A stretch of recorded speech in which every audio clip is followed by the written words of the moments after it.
Nah akhirnya aku balik lagi ke endo. Aku bilang kan, dok, hasil USG-nya katanya cuma inflamasi aja, tidak ditemukan yang mencurigakan, itu cuman inflamasi. Tapi kan maksudnya aku kurang puas juga gitu. Terus rujukan yang ke dokter bedah plastik itu akhirnya kita cancel karena berdasarkan USG dokter yang menyatakan bahwa itu cuman inflamasi di bulan Maret. Nah terus aku tanya sama dokter endo yang di Mataram itu, jadi dok ini sebaiknya gimana, biopsi? Ibu mau diangkat, kata dokter gitu. Ya enggak dok gitu, kalau misalnya sehat-sehat aja ya ngapain diangkat gitu kan. Ya udah nggak usah biopsi. Soalnya kan USG-nya menyatakan memang inflamasi aja, kita wait and see aja ya bu, nanti ibu 6 bulan lagi kesini lagi, dia bilang gitu kan. Terus udah gitu aku pulang ke Sumbawa lagi.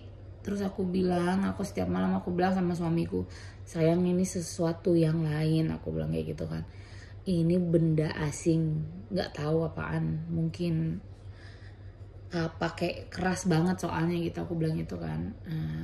Tapi kamu nggak sakit, dia bilang gitu kan. Iya emang aku nggak sakit gitu. Terus kita mau gimana gitu kan. Terus tiap malam aku YouTube, aku cari ini itu. Terus ada juga temen yang cerita, iya sepupu gue juga kayak lu, bengkak ininya tapi sembuh kok say, gini. Terus tapi kan dia hiper, dia kelebihan hormon, dia dikasih obat, gue kan enggak ya gitu kan. Jadi gue sembuh gak sih gitu kan. Terus bertanya-tanya terus. Nah yang hipo juga gitu.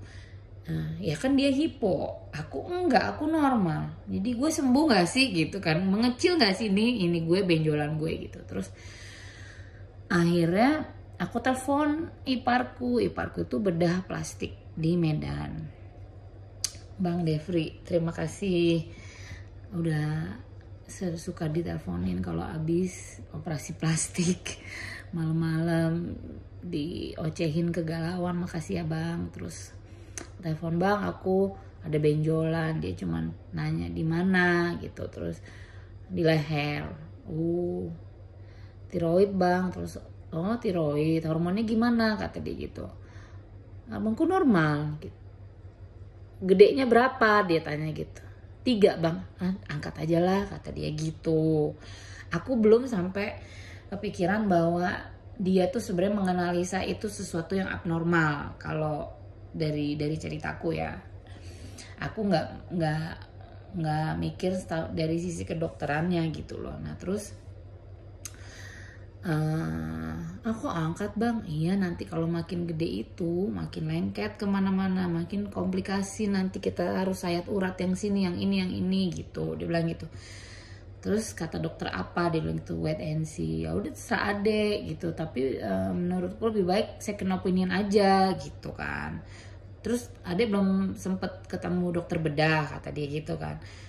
Enggak, karena hasil USG-nya enggak menunjukkan sesuatu yang aneh gitu. Terus dia bilang katanya, oh gitu, ya coba cari deh dokter bedah sama dokter endo sama dokter USG yang lain, kata dia gitu kan. Atau mau wait and see aja juga nggak apa-apa sebenarnya kan. Kalau untuk cari dokter lain itu kan untuk second opinion kamu gitu, untuk perbandingan. Terus aku konsul lagi sama suami, maksudnya ngobrol lagi sama suami. Terus dia bilang katanya ya udah terserah kamu, tapi sesuatu, maksudnya kita baru bisa memungkinkan untuk keluar itu di bulan Juni gitu. Nah di bulan Juni itu kita libur sekolah kan. Terus aku bilang sama suamiku, dia ngajak jalan-jalan kemana gitu, ke Jogja, kemana. Terus aku bilang aku mau ke Jakarta, aku bilang gitu. Terserah kamu mau ikut apa enggak, aku bawa anakku, aku bilang kayak gitu. Aku berdua sama Asya, aku mau ketemu dokter lain, aku nggak bisa tiap malam aku pikirin kayak gini, aku nggak jelas kayak gitu kan. Tiap malam aku nonton YouTube, tiap malam aku Google artikel-artikel yang ada, aku makin stres, aku bilang kayak gitu kan. Terus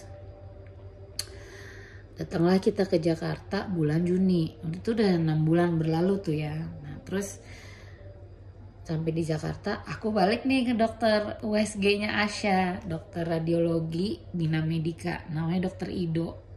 Dokter Ido luar biasa deh. Dokter Ido juga tahu tentang gimana stresnya waktu Asya tuh lahir dengan tumor sebesar 5 cm di lengannya gitu. Terus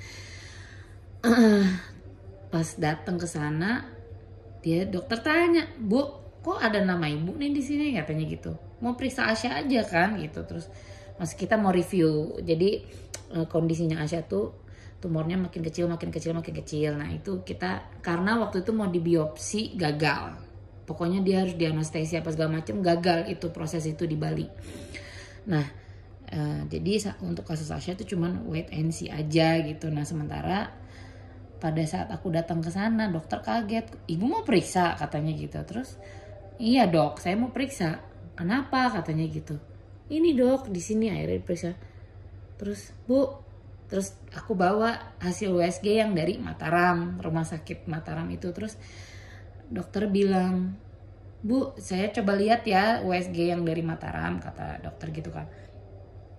Terus "Oh gini ya Bu." Terus, "Kenapa dok?" sambil tiduran gitu kan. "Enggak sih Bu, saya gimana ngomongnya ya," kata gitu. "Ini mesin yang ngasih tahu saya Bu." "Kasih tahu apa dok?" gitu. Terus ya ini sarannya fine needle apa sih aspiration ya namanya ya gitu. "Ini mesinnya Bu." Jadi dia kayak kelap-kelip gitu. Dalam hati gue, kelap-kelip tandanya bahaya dong ya gitu. Terus "Oh gitu dok, ini waktu itu di mana ya Bu biopsinya?" Terus apa namanya USG-nya, aku sebutin rumah sakit terkenal. "Masa sih Bu?" katanya gitu. Iya sih Bu, emang ini juga detail ukurannya nggak gimana gitu ya. Kalau di mesin saya ini Bu, ini dia kelihatan shape-nya itu wider than taller." Nah itu kan dokternya bilang gitu. Terus aku bilang, "Maksudnya gimana tuh dok? Wider than taller?" "Ibu gini aja deh Ibu, biopsi aja gitu." Nah terus dari situ gue udah lemas banget nih. Tapi ibu ke endo dulu, ke endo baru cari onkologi itu. Onkologi bedah ya Bu gitu. Terus aduh kok begini jadinya, mau liburan gitu, lagi liburan kok begini jadinya gitu ya. Terus abis itu dokternya bilang, "Mungkin rumah sakit itu mesinnya jadul Bu, tapi seharusnya kalau mesinnya jadul pun dia seharusnya bisa menjabarkan detail kondisi benjolan itu apa gitu loh, bukan hanya inflamasi gitu aja." Seharusnya sih menurut pendapat saya kayak gitu. Tapi untungnya ini cuma jeda waktu 3 bulan ya Bu gitu. Kalau kemarin ibu nunggu lagi sampai ini ya mungkin kerja ininya beda juga gitu. Nah sekarang mumpung ibu lagi di Jakarta, ibu cari rumah sakit. Nah terus kan saya tanya kan sama dia gitu, "Dok, ada nggak reference di mana endo, di mana onko gitu?" Waduh, kalau yang itu Bu, aku tuh kan akhirnya aku to the point gitu ya sama dokter itu. "Dok, saya udah search kanker, tumor apa segala macam, tiroid gitu." Dokternya akhirnya cerita, "Iya Bu, memang ada kasus-kasus seperti kanker itu." Terus saya nggak mau diangkat dok, saya mau metode yang dipecahin. Nah terus dokter ada nggak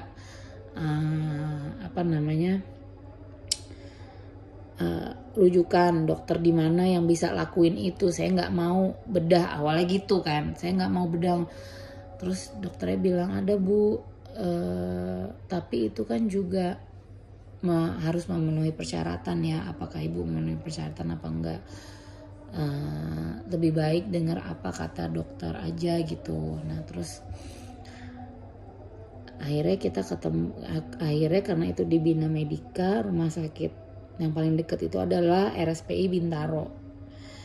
Dan hari itu juga aku kayak random aja, aku nggak tahu ya maksudnya mau ke dokter siapa, aku cuman random ke sana. Saya mau ke dokter endokrin sama ke dokter bedah onkologi gitu. Terus Dia bilang katanya ada Bu, namanya Prof Hari Hendarto. Lah, Prof Hari Hendarto kok kayak nama sepupu saya ya gitu. Nah terus udah sampai di situ